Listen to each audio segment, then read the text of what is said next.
Sí, Camilo, ya puede iniciar. Bueno, bueno. Perfecto. Bueno, yo voy a hablarles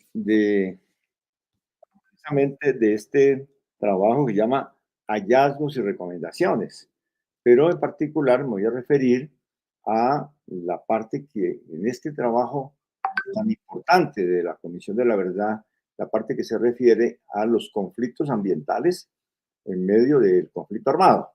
Es algo supremamente importante y sobre todo de una gran actualidad. Hoy estamos en la clausura de la COP16, precisamente hablando de biodiversidad, con 180 países del mundo que están presentes y con instancias internacionales de todo tipo, y los ojos están en Colombia. Se llama Paz con la Naturaleza, es el nombre de la COP, y allí estamos en el centro del problema.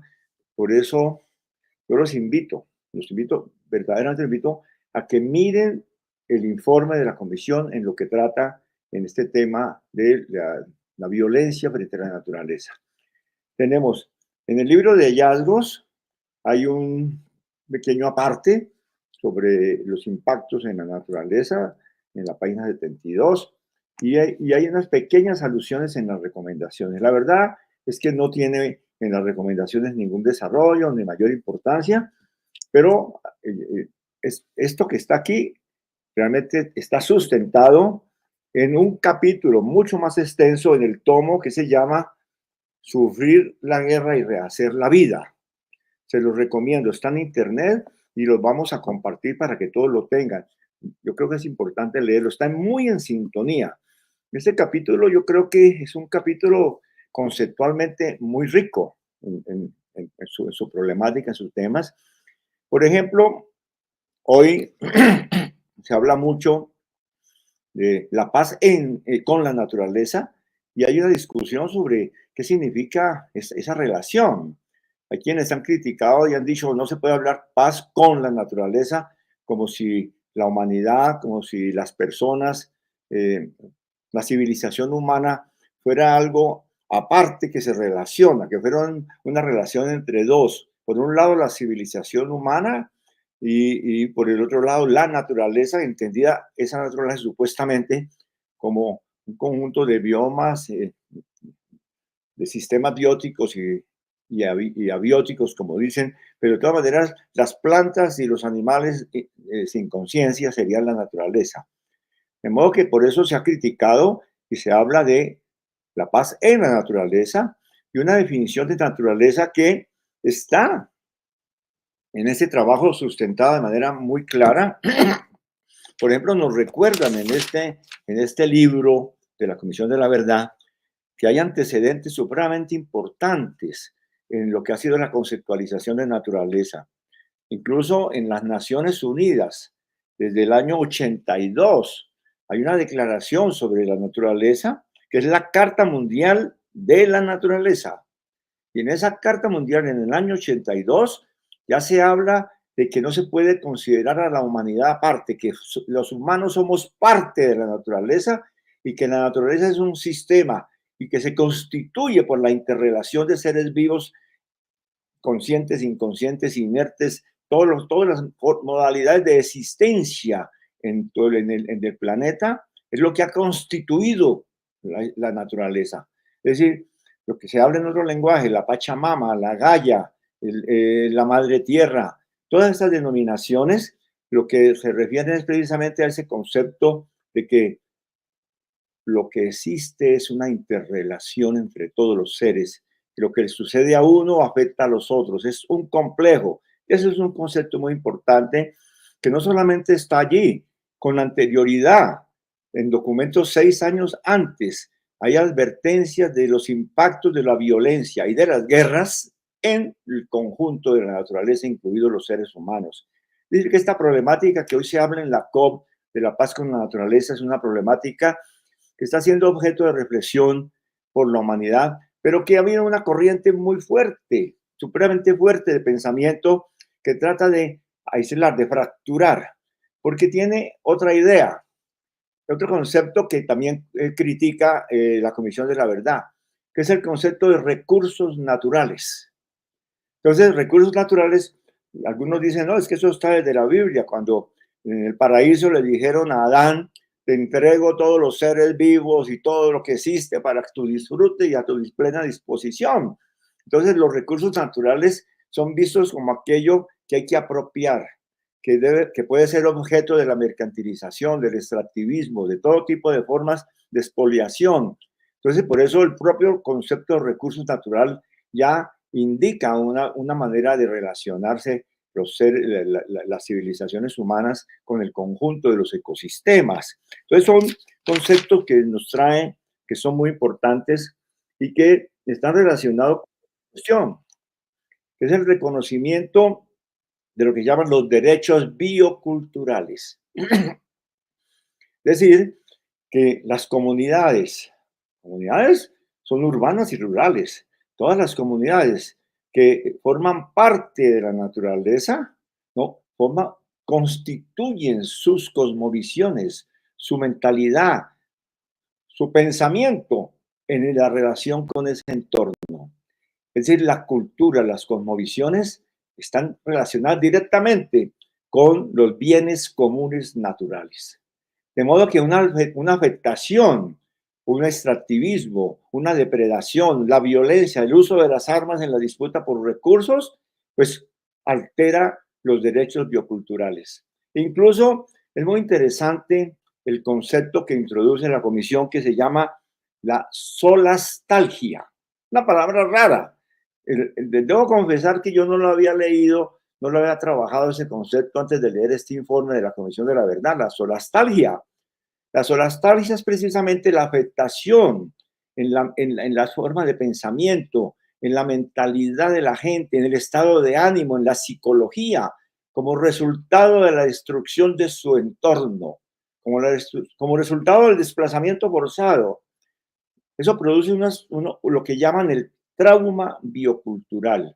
Y parte del trauma biocultural es este dolor, esta pena en el alma, como diría una campesina a quien entrevistaron en la comisión y describía su estado de depresión, la gente confinada, la gente desplazada, la gente que ve destruir su medio, sus animales, que ve contaminar el río, que no puede ir a pescar porque la violencia los ha desplazado, se vuelve víctima de la solastalgia y cae en el trauma biocultural. Es decir, que hay conceptos orientadores supremamente interesantes, importantes del informe, y rescata también la otra idea, la naturaleza como víctima, como sujeto, en ese sentido, sujeto de derechos y víctima.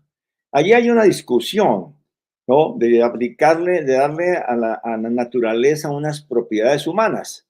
Ese antropocentrismo, esa forma de pensar, todo animal entonces lo calificamos como más avanzado o menos avanzado, como más digno de armonización si se parece a lo humano, ¿no? Y entonces a mí me da una sospecha cuando se habla se le colocan categorías de civilización humana a la naturaleza, al río, a la Amazonía. Pero sí es importante el concepto en la medida en que llama la atención de una manera radical a entender que hay que respetar a los seres vivos, que no se trata solamente de los derechos humanos, que se trata del derecho de la vida. Y es un concepto muy distinto y en eso yo creo que no se ha entendido la profundidad del planteamiento incluso que ha hecho el presidente Gustavo Petro cuando ha colocado el tema de la vida como el eje de todo el programa histórico de su gobierno y de la perspectiva del pacto histórico. Es muy importante y sobre todo en estos tiempos cuando estamos hablando de la relación entre la violencia y la naturaleza. Porque tenemos otra cuestión que rescata el informe. El informe nos dice la reivindicación de la paz y de lo que se llama los ecosistemas, la armonía en los ecosistemas, es una problemática muy vigente en un planeta y en unos países en conflictos armados. Estamos al borde de una guerra sin precedentes. Ya estamos. Incluso el Papa Francisco ha hablado de que hay muchos elementos que podrían constituir que es la vigencia actual de la Tercera Guerra Mundial. Lo que está pasando en Ucrania 1 millón de personas han sido muertas en medio de esta guerra de intereses de imperiales que se juegan a través de la guerra entre pueblos. 1 millón.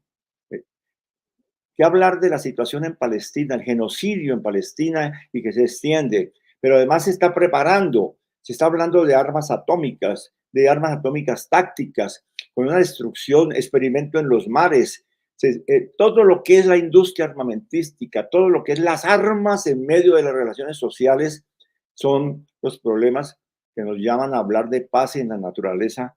De esto nos habla el informe de una manera muy importante. Y luego nos llama la atención, de la segunda parte de mi intervención, nos llama la atención el informe en las modalidades de esa dinámica violenta en la naturaleza. Yo ahí quiero rescatar del libro, quiero rescatar el concepto central, porque en esto coincidimos con lo que se ha elaborado en Indepaz desde hace tiempo, en señalar que el problema de fondo de estas dinámicas de violencia en los ecosistemas tiene que ver con un modelo económico y un modelo de desarrollo. ¿Qué dice el informe? Dice, la concepción de una parte de Colombia como un país que no importa más que como fuente de recursos naturales ha llevado a la expansión de un modelo de desarrollo basado en el extractivismo y la implantación de políticas mediante la coacción y las armas. Es un modelo que se reproduce, que produce poderes, que acapara riquezas mediante la violencia. La violencia armada y la violencia no armada. La violencia estructural y la violencia física directa. La violencia del conflicto armado con participación de grupos armados y la violencia de una dinámica de apropiación de la naturaleza en beneficio de unos intereses egoístas. La depredación al servicio de la acumulación. Este es el criterio que tiene este informe, que me parece muy importante y que también lo incluye en el capítulo sobre narcotráfico, un modelo de acumulación basado en la violencia.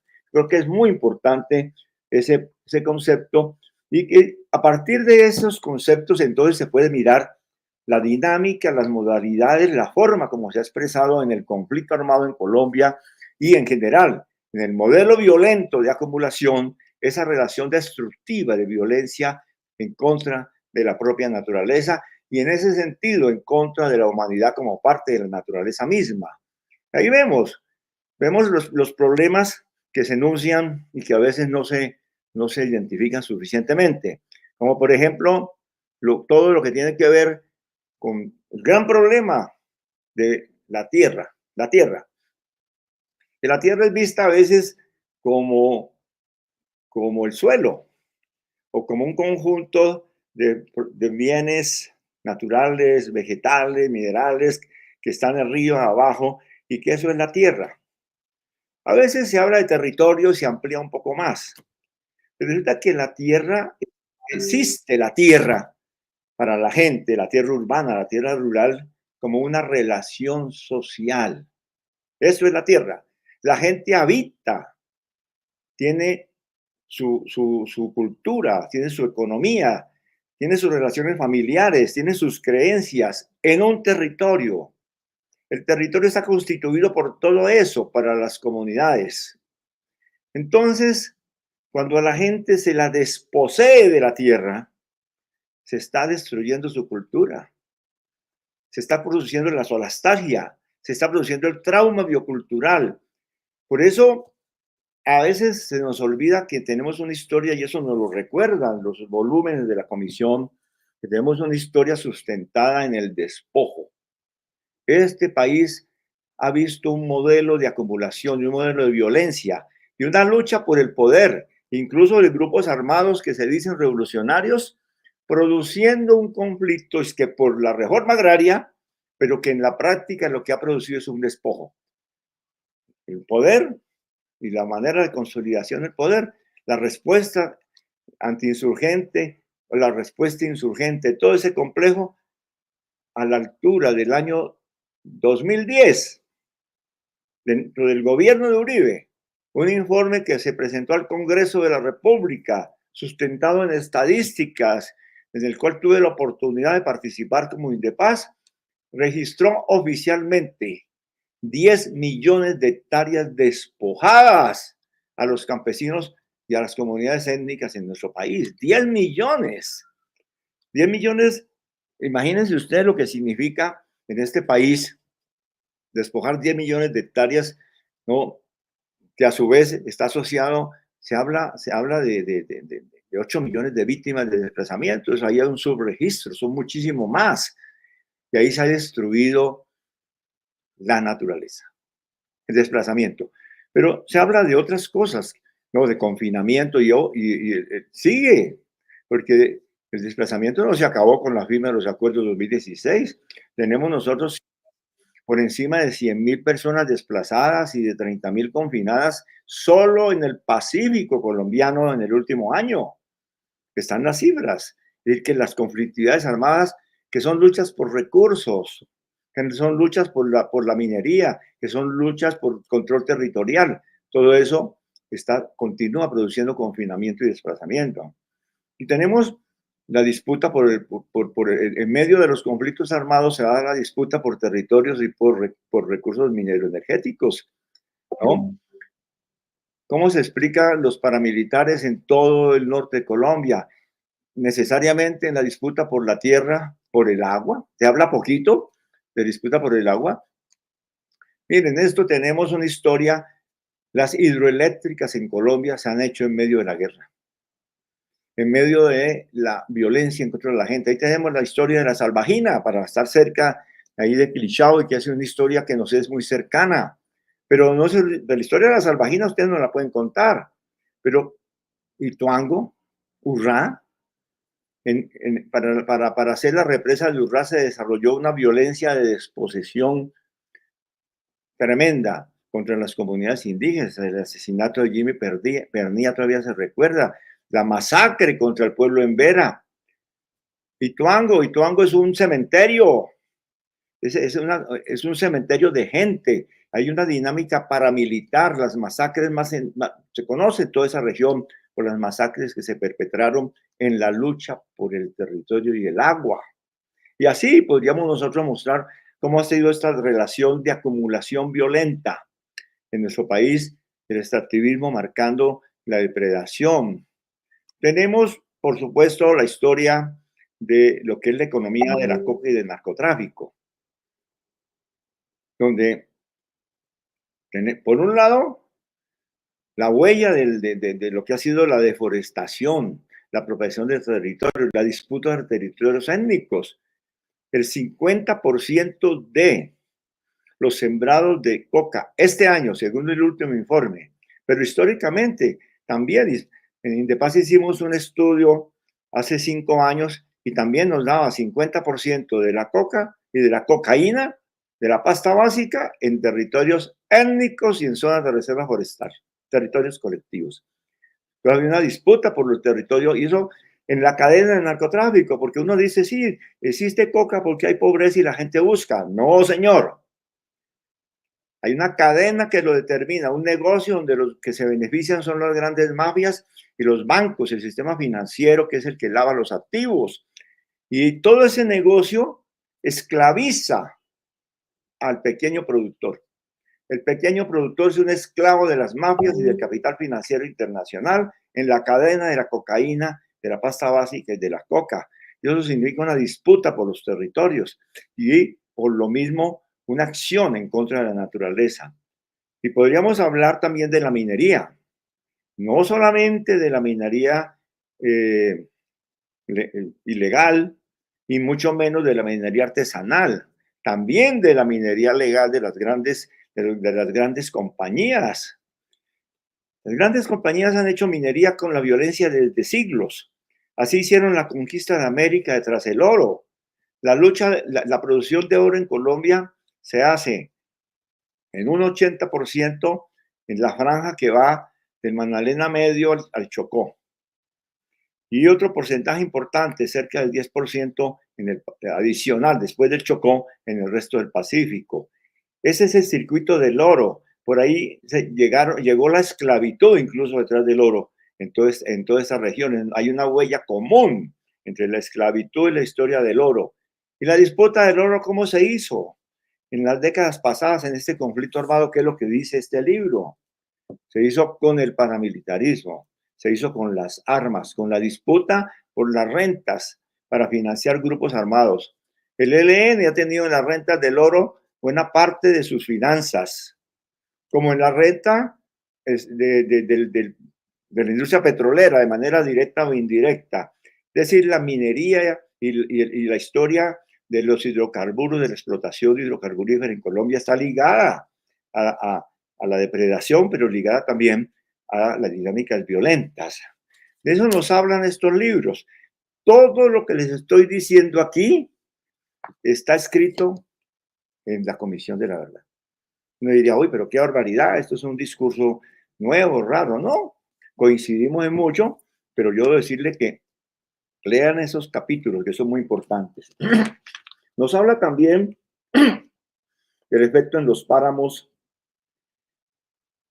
el uso de la construcción de vías por parte para la guerra o por grupos armados, también el maltrato animal. Hay unas consideraciones sobre el maltrato animal muy interesantes y el uso incluso de los animales en acciones terribles como las piscinas con caimanes, todas esas cosas terribles que han formado parte del repertorio del horror de nuestro país. Los bombardeos, el uso de armas de destrucción con bombardeos, hay ejemplos, la voladora de oleoductos, todo eso está relacionado y menciona algunos temas de gran actualidad como el de la ganadería extensiva. Sobre eso hablamos mucho en la COP. Acabamos de hablar, ahí me tocó dar algunas conferencias y me refería a ese tema, dado que precisamente estamos en la mesa de negociación, la que yo he sido delegado por el presidente, con este grupo de Estado Mayor que está en la Amazonía. Y hemos estudiado el tema, pero es un tema viejo. ¿Cómo se ha relacionado acaparamiento de tierras, desplazamiento, deforestación con la dinámica de conflicto armado en Colombia? Y la ganadería extensiva, la ganadería en general, es uno de los factores más graves de depredación y de daño climático en el mundo. Yo ayer escuché la intervención en Cali en el concierto ese por la vida que hubo. Intervinieron varios grupos y entre ellos intervino un señor que yo la verdad no lo conocía, que es como la figura más importante del derecho animal, y lanzó el manifiesto vegetariano. Interesantísimo, ahora que además le dieron el premio Nobel a esta escritora coreana, Han Kang, creo que se llama, que lo estoy leyendo el libro sobre los vegetarianos.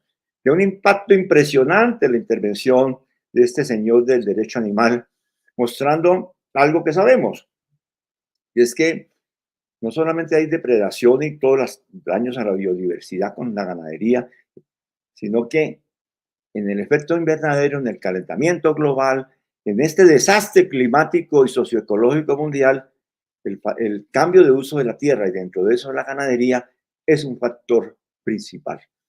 En el caso latinoamericano, en Brasil, en Colombia, incluso hay más daño ambiental, más efectos climáticos de calentamiento con CO2 y de gases de efecto invernadero por la ganadería que por los carros o que por el uso de petróleo. Impresionante. En Colombia, mientras el impacto climático, de daño climático del conjunto colombiano es cero, en el mundo es 0,01, pero en Colombia es el triple por el cambio de uso que por la energía fósil. Pero aparte de eso, pues incluso, pues que imagínense ustedes, 850.000 hectáreas deforestadas después del acuerdo del 2017-16. En este siglo, desde el año 2000 acá, cerca de 3 millones de hectáreas deforestadas en la Amazonía. Acaba de salir un estudio científico que lo van a presentar en el panel de científico sobre la situación de la Amazonía. ¿Saben qué dice ese estudio? Que ya la Amazonía dejó de ser un suminero de carbono. O, ¿qué quiere decir? Que ya no es en neto, es más lo que expulsa en CO2 la Amazonía que lo que captura. Como resultado de la deforestación, de la quema, porque pues, la deforestación significa que deja de producirse un efecto de la fotosíntesis, de la evotranspiración, todos estos fenómenos que no voy a detener, pero la quema significa que es ese carbón que está como celulosa, como madera, como lo que sea, se convierte en CO2 y por eso gases de efecto invernadero. Entonces, la Amazonía está, ya llegó al punto de que dejó de ser pulmón del planeta. Y lo grave ahora es que si seguimos a ese ritmo, será un factor de asfixia y al mismo tiempo de crisis hidráulica, la crisis del agua. Se ha hablado mucho de los ríos voladores y otras cosas, hay mucha poesía en todo eso, pero lo cierto es que todas las poblaciones andinas dependen en Colombia del agua de la Amazonía, como dependemos también de las corrientes de los vientos alisios, de la corriente de Humboldt y otras corrientes, del fenómeno de la Niña y otros fenómenos para la cuenca del Pacífico. Pero todo es un sistema interrelacionado. Entonces, la ganadería extensiva y la deforestación que la asocia, además, es una dinámica de armada. Cobran la renta. Por ejemplo, ¿cómo se financian estos grupos en todas estas zonas? Cobran por cabeza de ganado y por hectárea deforestada o por hectárea utilizada. Entonces dicen, no, que son reguladores y que regulan y que benefician porque hacen alguna protección ambiental porque no dejan entrar a las grandes compañías. Pero es que todo tiene su reversa. Al mismo tiempo que regulan unas cosas, viven de las rentas de naturaleza, que es otra categoría, que es el extractivismo acompañado del cobro de rentas. Rentas por hectárea deforestada, por ganado, a los que hacen minería. Hay un circuito del coltán. Les cobran, algunos grupos están cobrando a los indígenas que hacen negocios de carbono. Una comunidad indígena, hay muchas en la Amazonía, que han llegado a negocios de carbono, que les pagan unos bonos, tienen unas rentas que son discutibles como parte de un planteamiento de mercado a nivel mundial, y llegan los grupos armados y les dicen, me tienen que dar el 30% de lo que ustedes reciben por bonos de carbón. Entonces hay una disputa también por rentas de naturaleza que forma parte del conflicto. Esos son, digamos, todos estos puntos nos llevan, yo diría, y ese es el punto final al que me refiero, a plantearnos, uno, la importancia de mirar esta problemática en lo que tiene que ver con la verdad del conflicto. Ese es el tema del diplomado, que son hallazgos y recomendaciones. Lo segundo, decir que el informe de la Comisión de la Verdad va un poco más allá del acuerdo del 2016. El acuerdo del 2016 no es un acuerdo ambientalista, no.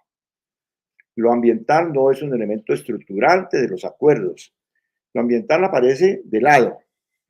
Hace una referencia, que hay que hacer un ordenamiento.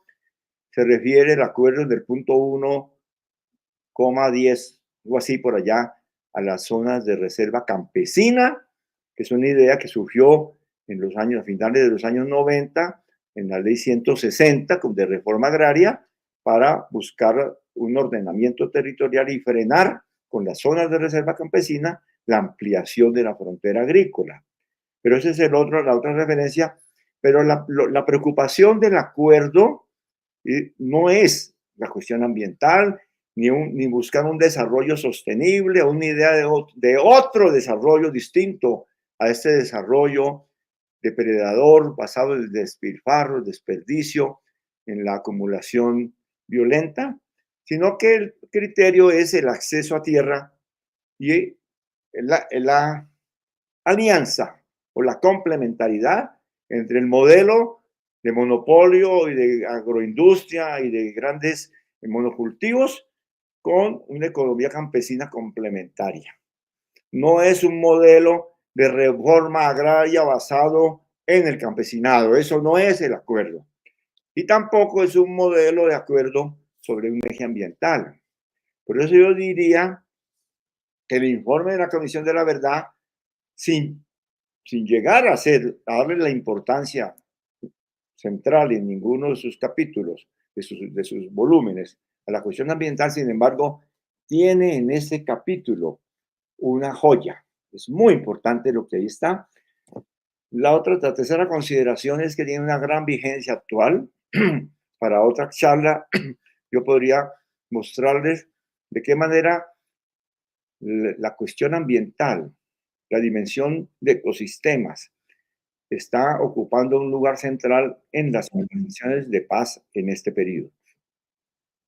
Particularmente por la problemática. Todos estos grupos están en ecosistemas muy sensibles, en la Amazonía, en el Catatumbo, en toda la zona del Bajo Cauca antioqueño y todos los ecosistemas que conectan el nudo de Paramillo con la serranía de San Lucas, en las cuencas. Es decir, hay una interrelación entre presencia y recomposición de grupos armados con la problemática ambiental, y eso lleva junto con un cambio de mentalidad, con este signo actual de una revolución cultural que está en curso, que es la revolución del pensamiento ecológico y de la visión de naturaleza. Yo creo que esa visión de naturaleza y ecológica es la gran revolución cultural del siglo XXI. Vean lo que les estoy diciendo, piénsenlo. Y les voy a decir otra cosa. La revolución cultural más importante de la segunda mitad del siglo XX para acá fue la revolución de la mujer, que alteró conciencias, que alteró relaciones, que sigue alterando. Es una revolución profunda de pensamiento, de conciencia, ética, que sigue marcando. Hubo revoluciones sociales, la revolución anticolonial, por supuesto, supremamente importante, de independencias, pero de la profundidad de la revolución cultural de la mujer es difícil.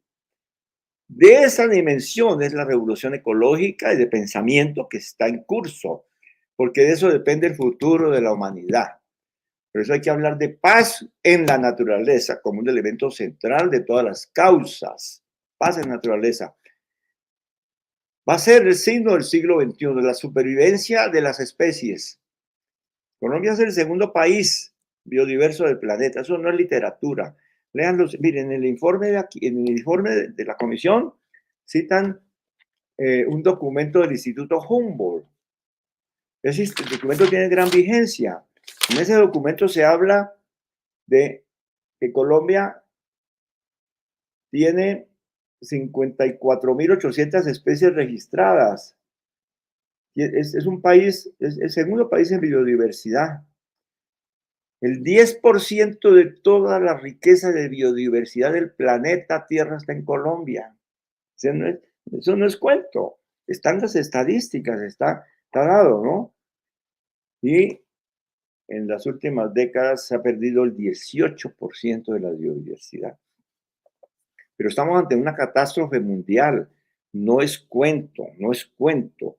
Lo que estamos a esta crisis, una crisis de civilización, una crisis del extractivismo, una crisis de los modelos de acumulación de violencia, una crisis de un mundo que se disputa las riquezas por la guerra. La guerra de Ucrania es una guerra también por petróleo y por las tierras y por el reparto de los países de Europa del Este. La guerra en Palestina, el genocidio en Palestina es parte de una lucha por el posicionamiento y la confrontación frente al avance de China y la crisis de la hegemonía de los Estados Unidos. A través de la guerra están destruyendo la naturaleza, están destruyendo la humanidad. Entonces no hay tarea más importante que esta relación entre paz y naturaleza, como la gran revolución cultural de mentalidad del siglo XXI. Bueno, un tema como este no puede tratar en forma tranquila. Como estoy lejos, entonces he querido ponerle énfasis a algunas ideas que desafortunadamente ahora no vamos a poder dialogar, pero que yo creo que en la próxima sesión del diplomado me comprometo, si puedo, estar personalmente, pero si no, también por este medio de darle un tiempo a un diálogo para que intercambiemos sobre estas ideas y también sobre lo que ha presentado Salomón. Camilo, ¿hay espacio entonces para preguntas? Todas las que quiera. Yo aquí me puedo quedar con ustedes hasta las 2 de la tarde, que me toca irme por allá a otra reunión, pero por lo menos esta media hora, si ustedes quieren, podemos, y a las 12:30 van a almorzar. Bueno, hay una primera pregunta y tiene que ver en cómo dar el salto de la paz, de vivir de la naturaleza a de vivir de la naturaleza a vivir con la naturaleza. ¿Cómo es ese salto? Preguntan. Hagamos varias. Ya voy comentando las siguientes también.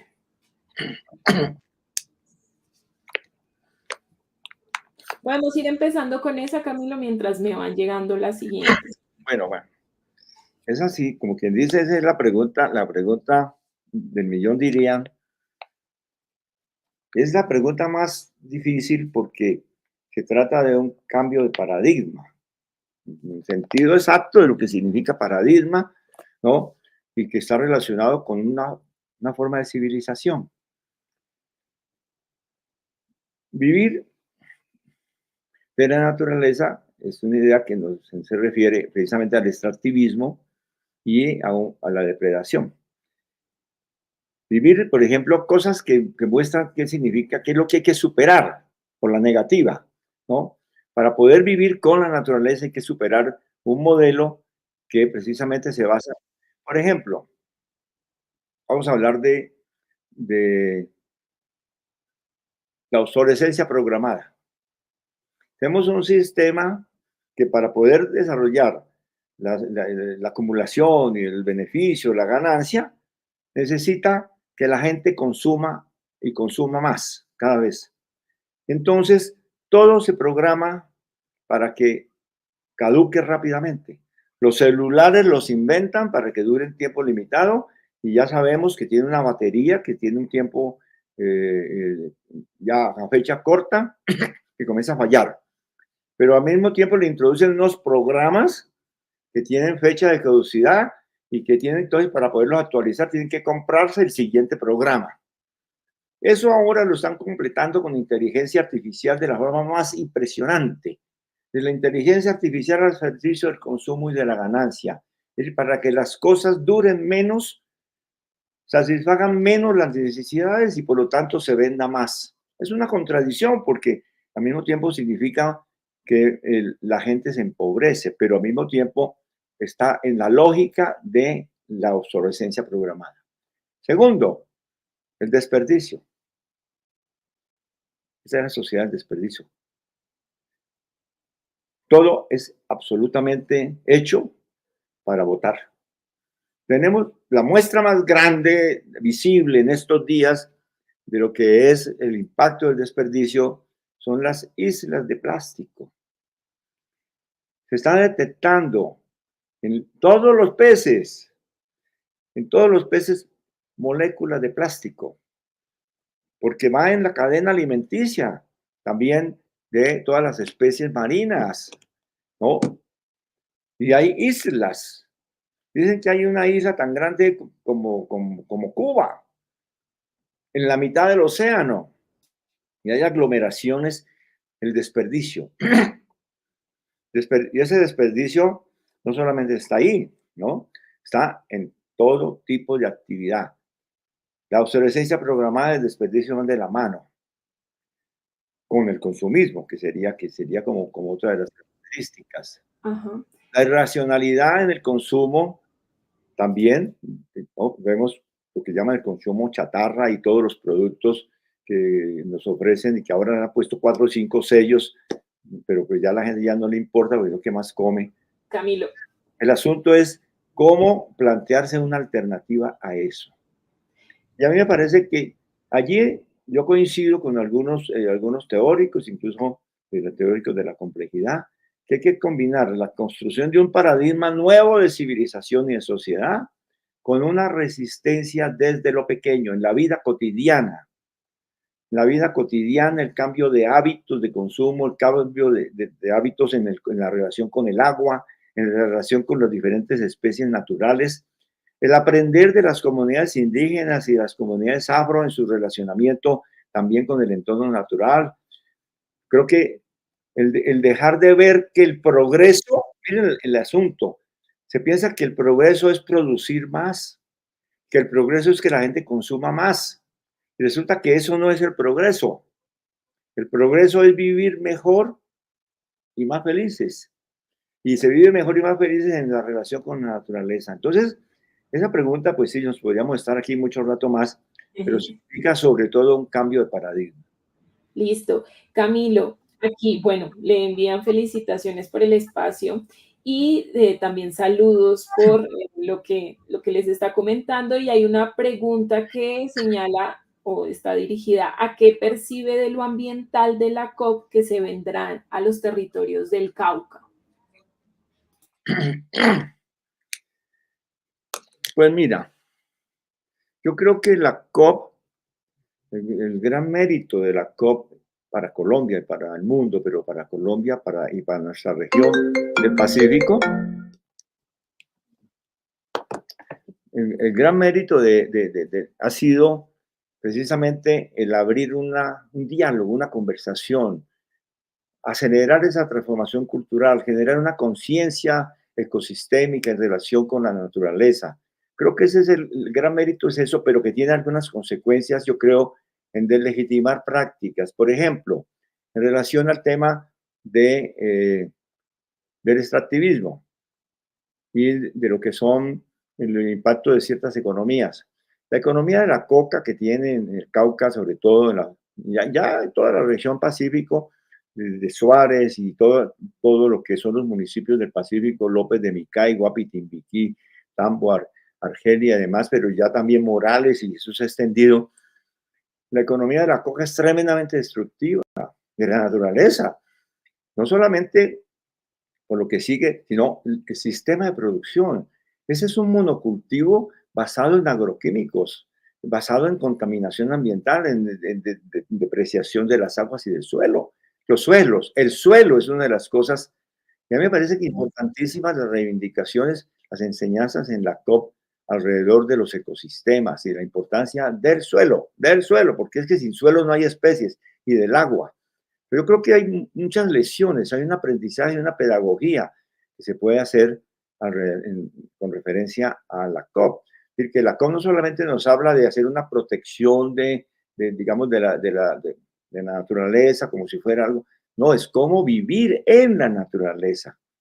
En el Cauca hay experiencias valiosísimas que hay que fortalecer de economías propias, de comunidades que tienen unas economías de escala eh, subregional, local, con elementos agroecológicos. Yo creo que es muy importante el dinamizar la agroecología, ¿no? En el departamento del Cauca, como también en todo el país. La COP es un hervidero de ideas. Yo estuve 8 días, tal vez 10 días estuve en la COP. Me invitaron allá a dictar unas conferencias.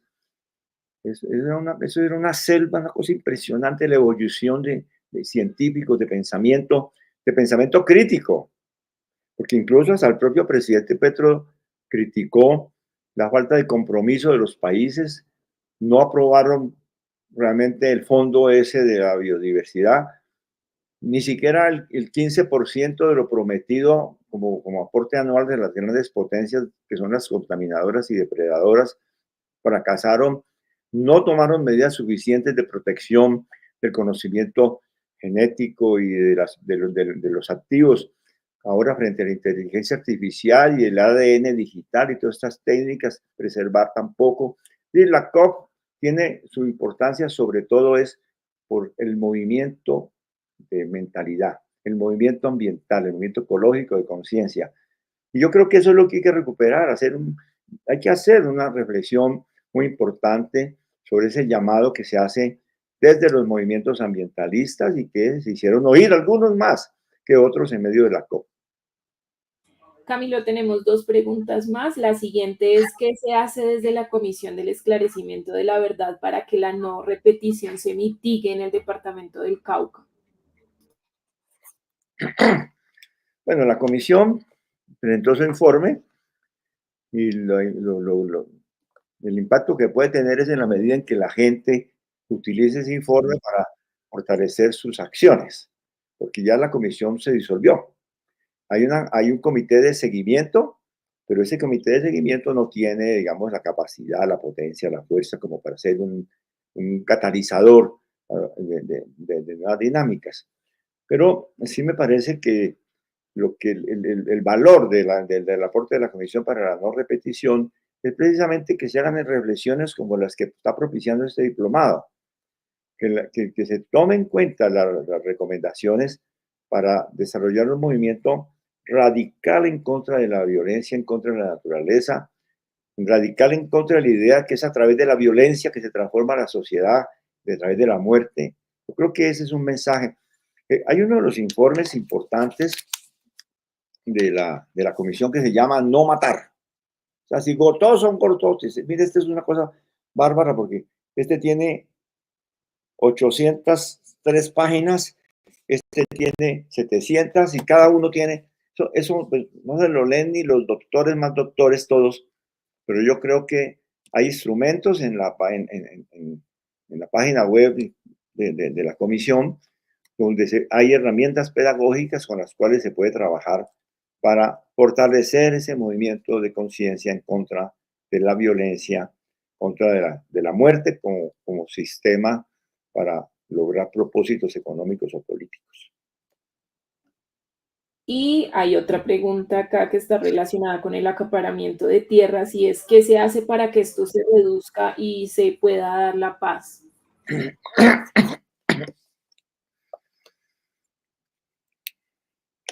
Pues sí, eso tiene que ver con la vigencia de la reforma agraria en Colombia.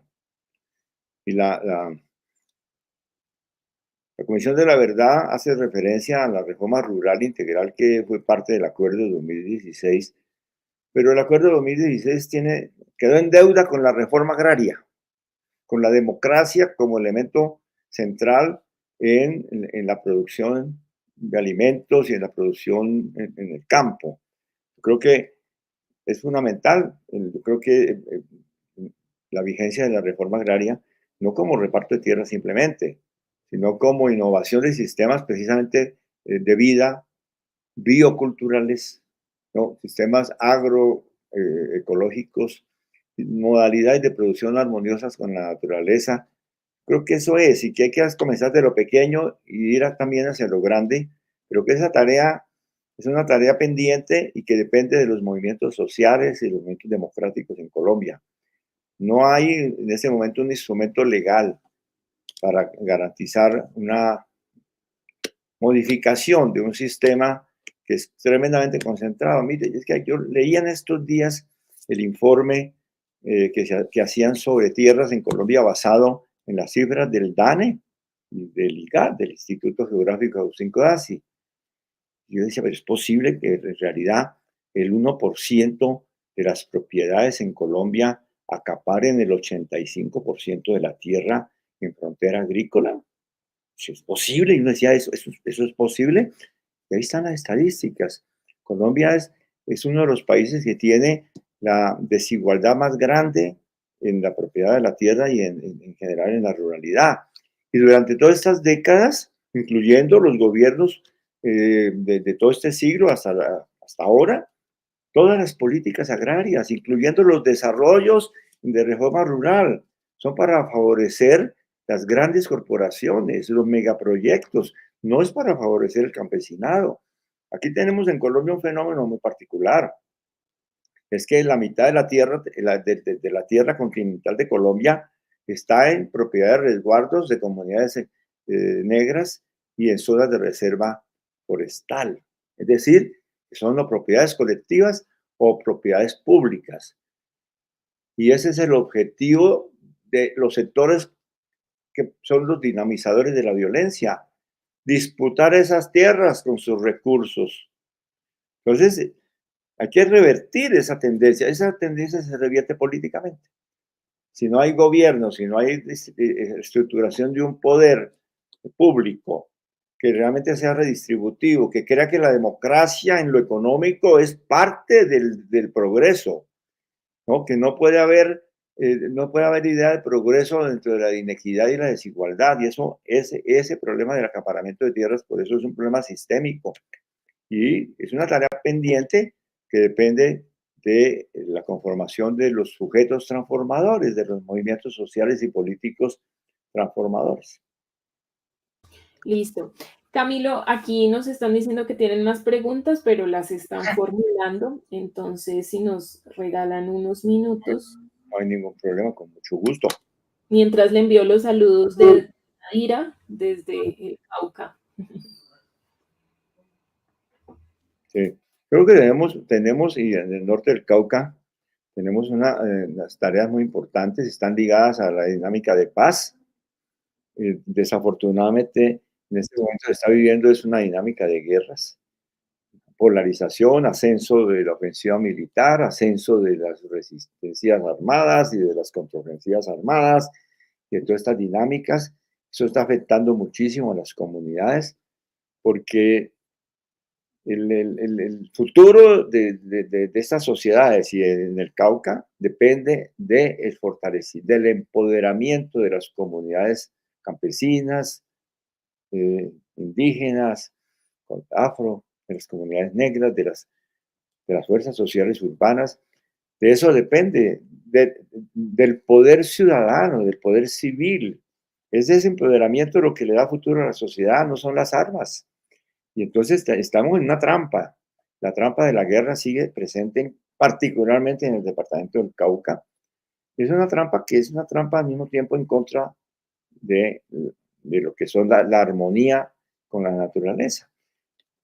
El pensamiento y la cosmovisión de los pueblos indígenas y de los pueblos afro es una cosmovisión tremendamente democrática y favorable. Toda esta idea de la armonía con la naturaleza, con un criterio, o también todo el concepto de las comunidades afro en relación al conocimiento ancestral, eso está recogido en el informe de la comisión, afortunadamente, pero yo creo que allí está una de las riquezas mayores, de las posibilidades mayores, situaciones como en el departamento del Cauca, que se fortalezca. Esas cosmovisiones son la pauta, ¿no? La idea de que soy porque somos, por ejemplo, el Ubuntu, que reivindican tanto y que lo repiten y que lo han recuperado y que lo repite también Francia Márquez y muchos, pero es realmente profundo. Es la idea de la solidaridad, de la cooperación, de lo colectivo como posibilidad, es decir, que no hay salvación en el individualismo y en la idea de que sálvese el que pueda, que en la dinámica de que cada quien busque maximizar su propia riqueza, entonces la sociedad será mucho mejor. Es en la competencia y en la guerra donde podemos tener futuro. En cambio, esta idea de que soy porque somos, habría que agregarle otra expresión. Somos porque somos. Sería un Ubuntu superior. Camilo, aquí nos preguntan del espacio que acaba de finalizar, entonces nos dicen que con la COP, ¿qué impacto se puede ver reflejado en los territorios para la conservación de la naturaleza? Ahí removieron muchas ideas.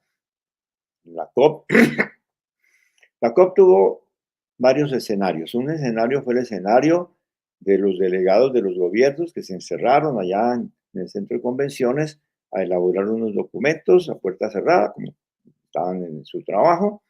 Y al mismo tiempo hubo otro escenario que fue un escenario deliberativo, donde participaron decenas de miles de personas y centros de pensamiento, grupos de todo tipo, produciendo ideas. Dentro de eso, pues yo diría que ahí hubo muchos aportes en relación a cómo prácticas productivas incluso o culturales que pueden fortalecerse y que yo creo que nos sirven.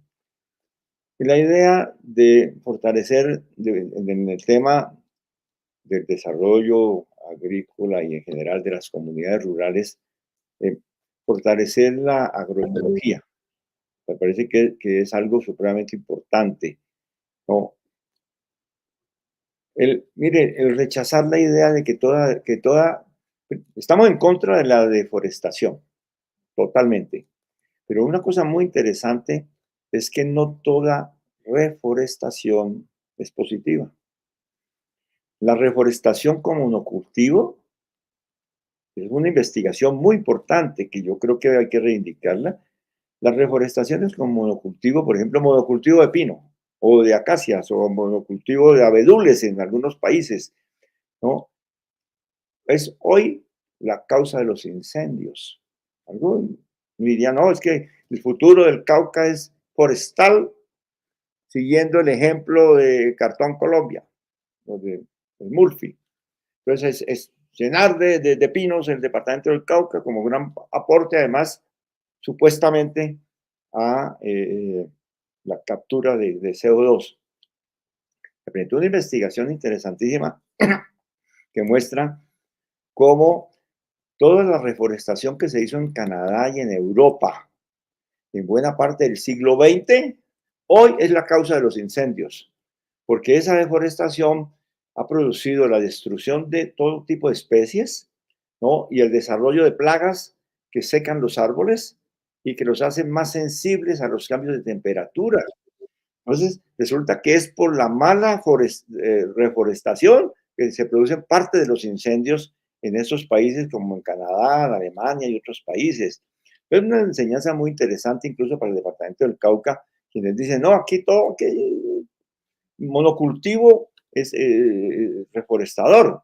Incluso hay quienes están vendiendo la idea de que no, es que la caña de azúcar hay que defenderla como monocultivo porque es una captura de CO2 y de carbono. Pues, sí, toda mata por el hecho de tener una biomasa captura carbono. Yo creo que hay enseñanzas allí. Otra idea muy interesante dentro de todo lo que escuché, la importancia de los pantanos, de los manglares y de los humedales. Está el caso allí cerquita de Buga de la laguna de Sonso, pero en el Cauca hay toda la cordillera de los central está llena de cuerpos de agua. Si uno llega, el macizo colombiano va desde municipios del Tolima, luego algunos municipios del Valle, Cauca y hasta Nariño en el nudo de los Pastos. Todo eso es el macizo colombiano. Hay una concentración de páramos, pero no solamente de páramos, sino de lagunas. Nosotros hemos oído hablar de la laguna del Buey, de la laguna de la Magdalena, las lagunas donde nacen los grandes ríos, pero también están los humedales en el valle y en la zona interandina. Pues resulta que los humedales y los pantanos, alguien le ha dicho, no hay que secar pantanos para hacer casas o secar pantanos para sembrar arroz o sembrar otras cosas. Los pantanos son importantísimos para la biodiversidad, no solamente por las aves migratorias, pero incluso allí también, ¿no? Las aves son las aves que vienen por las temporadas y cambios de estaciones, que recorren desde Canadá y desde Europa, incluso hacen cruceros, llegan a los humedales. Hay una investigación que presentó una científica ahí en Cali, en la COP, que nos decían, es que me puse a estudiar unas aves que cada año, el día 9 de julio de cada año, llegaban y se ubicaban en una pequeña laguna que había cerca de donde yo vivía. Una pequeñísima, de menos de media cuadra. Y llegaban la misma especie en la misma fecha. Y entonces, cuando comenzó a ver que comenzaron a disminuir y comenzaron a no llegar esas aves, y hizo el estudio con otros científicos de cuál era el itinerario de esas aves y cómo estaba relacionado eso con lo que era el deterioro ambiental de la Ciénaga Grande de la Magdalena. Y así hicieron la cadena de lo que era la migración. Las aves son las grandes distribuidoras de semillas, entre otras cosas. Es decir, que todo está encadenado en la naturaleza, ¿no? las semillas de las plantas, o sea, la cantidad de cosas están portadas por seres vivos, ¿no?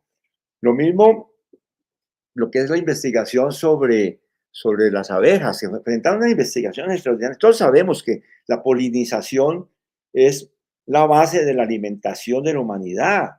De lo que nosotros comemos, alguien dice que por lo menos el 40% de lo que nosotros comemos está resultado de los vegetales y demás productos alimenticios, están asociados a la polinización. ¿Y esa polinización quién las hace? Las hacen los murciélagos, las abejas, las mariposas, ¿no? Y algunos pajaritos que se encargan de hacer posible la polinización y por lo tanto la reproducción de las plantas. Pero alrededor de eso está asociado con la fotosíntesis. Es decir, todo eso nos indica la importancia de tener esa mentalidad agroecológica, de defender la vida, ¿no? Hay experiencias de apicultura y de recuperación de las abejas. El monocultivo destruye la polinización. Las semillas de esas de biotecnología, de la Monsanto y toda esa serie de cosas, los agroquímicos, todos esos abusos de agroquímicos, toda esta revolución verde que nos vendieron a mitad del siglo pasado es de lo más dañino. Entonces, todo lo que se haga desde las comunidades para una economía agroecológica, yo creo que es fundamental. Muchos ejemplos se dieron todo lo que es la defensa de los murciélagos, por ejemplo, que es una cosa impresionante, el papel de los murciélagos en la naturaleza. Son grandes distribuidores de semillas y también polinizadores. Está demostrado cómo todo este estrés que produce a la naturaleza, el avance de esta civilización depredadora, está generando cantidades de fenómenos de mutaciones. Incluso la investigación que se ha hecho sobre fue el origen y la reproducción del COVID, relacionada con este avasallamiento expoliador que se hace contra la naturaleza. Pero hay otro mensaje que yo creo que está en la COP, pero que también está en el pensamiento que está buscando un nuevo paradigma, es la importancia de lo pequeño. Cómo las pequeñas experiencias que se hacen en comunidades, la experiencia de la gente, de las mujeres cuidadoras que se ponen a hacer, a dinamizar el intercambio de semillas, a hacer viveros basados en plantas ambientalmente reproducibles que tienen que ver con los ecosistemas. Todos estos trabajos son trabajos extraordinarios. Yo creo que eso es lo que hay que recuperar. Hay otro lado de la COP, porque ahí vinieron muchos, empresas, bancos, todos venían a hacer el negocio, ¿no? Eso es como en la película que tanto ahora está citando Petro, pero que la citamos todos, esa película del gran meteorito que va a caer en la Tierra. Creo que es Leonardo DiCaprio el que es el actor en esa película o productor. Entonces que viene y comienzan todos a mirar hacia el cielo y los grandes empresarios, un grupo de empresarios dicen, ese gran meteorito trae minerales raros y trae coltán y trae otras cosas, preparémonos más bien para recibirlo y enriquecernos. Y mientras estaban preparándose para recibir y enriquecerlos, el meteorito llegó y destruyó el planeta. Y ellos lo que hicieron fue conseguir una nave para volarse, a ver si se iban al espacio, no se sabe para dónde, en una nave nodriza, ¿no? Entonces es la mentalidad. En lugar de enfrentar un cambio de paradigmas, un cambio de sociedad, comenzando de lo pequeño, es ver cómo nos beneficiamos del desastre. Ahora, una de las cosas que vi yo ahí como un informe muy particular, cómo la inteligencia artificial se proyecta como un elemento que si no se regula a nivel mundial, se va a convertir en un destructor impresionante. Resulta que está demostrado que lo que se consigue por inteligencia artificial, cuando la gente entra, ahora están entrando al tiempo, millones de personas entran al computador, la gente entra al celular aquí en el WhatsApp y arriba dice inteligencia artificial. Se le escribe ahí la pregunta, ¿no? Por ejemplo, en el futuro de la energía nuclear y se pone enter en el celular y la inteligencia artificial le saca a usted un artículo completo de qué es eso. Pero como eso lo están haciendo millones de personas, esa onda viaja a donde están los grandes sistemas de procesamiento de datos y ahí hay un consumo de energía. Y resulta que en este momento ya el consumo de energía en algunos países, como en Estados Unidos, el 3% es por el uso de la inteligencia artificial. Y se calcula que hacia una década vamos a tener el 7-8% de la energía por inteligencia artificial. Entonces, ¿qué están haciendo? Gente como Bill Gates, como Exxon, como los grandes pues, de estas plataformas, de esa tecnología, están preparando plantas de energía atómica para monopolizar la energía y reproducir la inteligencia artificial. Todo esto es pensando el mundo para el 1%, para el 2%, de la destrucción de la humanidad en función del acaparamiento de todo. Y ahora quieren acaparar la energía atómica. Entonces, por eso las experiencias pequeñas, la resistencia desde una nueva visión, de unas formas de consumo, de una nueva forma de relacionamiento en cooperación. Yo creo que eso puede ser como lecciones de tanta cosa que se dijo en esta COP. Camilo, bueno, cerramos, hay algunas preguntas que quedan pendientes, pero digamos que retomamos todos los conocimientos ancestrales, como usted lo nombraba, la agroecología, las experiencias comunitarias, para un poco pasar o dar ese salto, como usted lo decía, de vivir de la naturaleza a vivir con la naturaleza, porque son experiencias que las comunidades ya tienen y ya han establecido dentro de sus territorios. Les damos gracias y Camilo, para el cierre, pues su saludo para todos los que lo están escuchando en este momento allí en el salón. No, solo mi gratitud a todos por estar presentes, por mantenerse en este intercambio y vamos a seguir con este ejercicio y que yo creo que es muy positivo para las organizaciones y para nosotros como Indepaz, para Antiboca, para todos los que estamos aquí comprometidos, a Doris que nos está dando nuestra coordinadora y a todos nuestro agradecimiento. Listo, les deseamos una feliz tarde y feliz almuerzo también para ustedes. Hasta luego. Hasta luego.